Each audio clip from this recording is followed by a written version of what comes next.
I think survival games offer a very structured concept, tapping into our most basic instincts there is, and that is survival.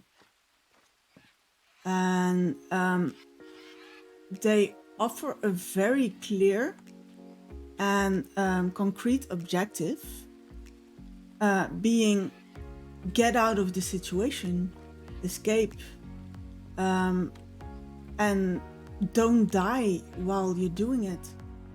I think that is the deal with survival games. You deal with comprehensible stuff. You're hungry, so you hunt or you gather, you make food, you eat. You're thirsty, so you find clear water.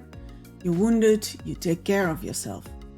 The wounds might get more complicated and ask for different treatment, like in Green Hell, but they are never beyond your possibilities, unless you let things fester. Enemies are easy to recognize too, that what attacks you is your enemy, and now that might be some horrible creature, a horrifying mutant beyond your grasp. It might be the burning sun or the icy cold, but there is a tactic to deal with every enemy. You kill it, and if you can't kill it, you avoid it. That's way easier than real life. Take hunger, for instance. Are you really hungry, or are you just in the mood for a snack? Are you drinking that soda because you're thirsty, or because it's nice? And things get more complicated really soon when you dive into mental health. Take depression. You feel like shit, but there's no particular reason, or not that you're aware of. It's not an easy solve. In Green Hell you might go insane because of certain actions, but even that can be reversed by sleeping well, sitting by a campfire, and eating stews.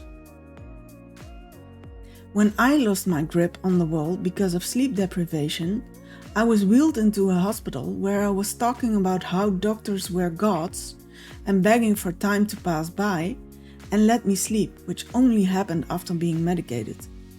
It took me at least 1 week to get a certain grip again, and 4 in total before I was kinda okay enough to go home again, to be confronted with my long-lasting depression all over again.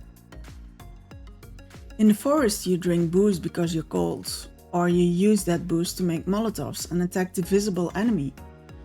In real life, I would drink booze because I wanted to shut things out, to attack an invisible enemy.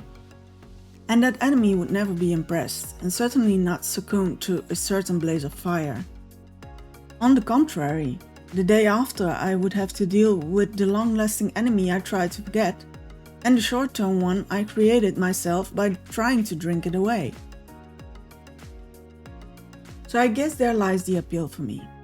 Of course, the games are fun, interesting, there are great stories behind it, but it's also some sort of escapism, a way of surviving in a comprehensible and defeatable way, with a certain end goal to get out, which isn't always the case with mental health problems.